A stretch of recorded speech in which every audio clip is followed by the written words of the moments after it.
Can a man correct his Muslim women colleagues on their appearance and for following proper ruling of Islam? For example, a man corrects a woman that her lipstick is too much.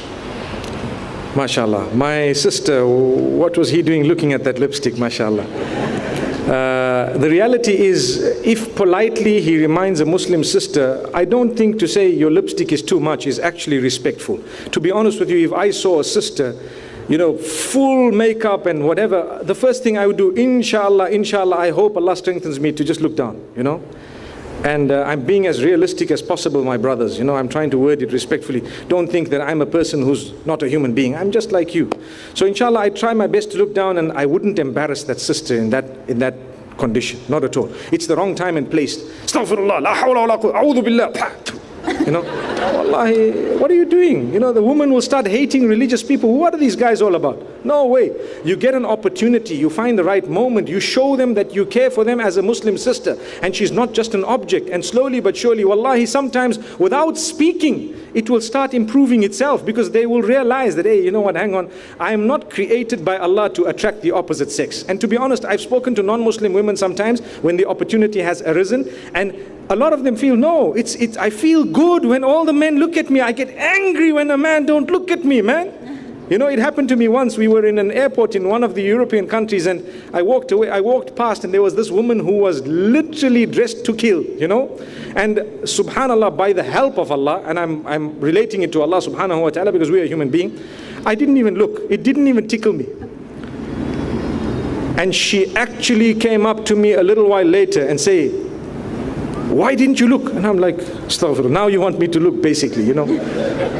And I said, no, sister, I respect you so much that I'd appreciate, you know, and so on. And this has happened to me not a long time ago. And it's happened to other scholars in the past. And I've mentioned this in some of my lectures as well. So I think to correct a sister, there is a way, you know, a respectful way, a dignified way. But it is a duty to do something about it. You know, when you see something bad, you have to correct it. So when you correct it on different levels, but you are never harsh. The Prophet ﷺ was told by Allah subhanahu wa ta'ala, فَبِمَا رَحْمَةٍ مِّنَ اللَّهِ لِنْتَ لَهُمْ. It is because of the mercy of Allah that you are lenient towards them. Had you been harsh and hard-hearted towards them, they would have dispersed. Wallahi, the same rule applies. You see a Muslim, and every one of us, myself included, we need correction. Imagine if someone comes to you and just starts telling you things, and you know you're an idiot and you're useless, and what you said and what you did and how you operate, you won't appreciate it, because that's the nature of man. But if you want to correct someone, brother, mashallah, tabarakallah, you know, so on. And if it's a sister, you don't need to get into all that detail, but at least you need to show concern. Sometimes when Muslims have Muslim colleagues who are of the opposite sex, they prefer to talk to non-Muslims than their own Muslims, you know, and this is something that beats me. I don't understand what's the logic behind it. I'm not saying you shouldn't be communicating with any of your colleagues, Muslim or non-Muslim, but I'm saying the poor sister is firstly a Muslim. Perhaps she looks up to you. I know of Muslim sisters who've been motivated at workplace just because their male colleagues never miss a salah.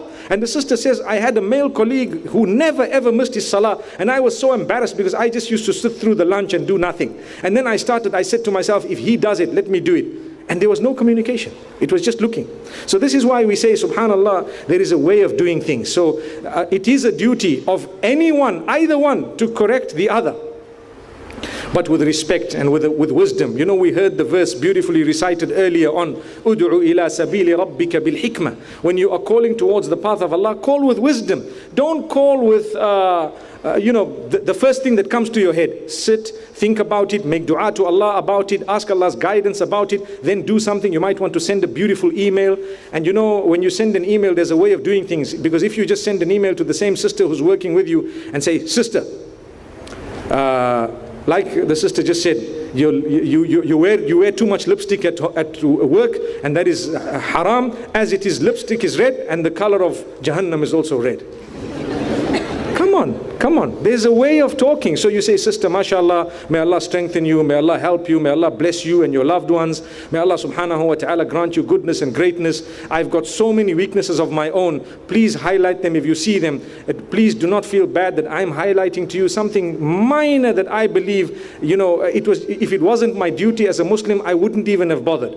But I felt very, very slightly that I should perhaps let you know. And as I say, before I let you know, if there's anything that you see in me that needs attention, please let me know. And the point that I wanted to raise was, perhaps if you'd like to consider or reconsider the way you wear your makeup. Allahu Akbar. I'm trying to word it carefully.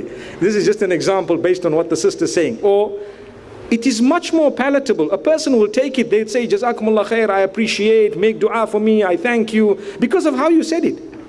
This goes back to the way you talk. May Allah grant us goodness and wisdom, but it is our duty to correct one another. Wallahu a'lam.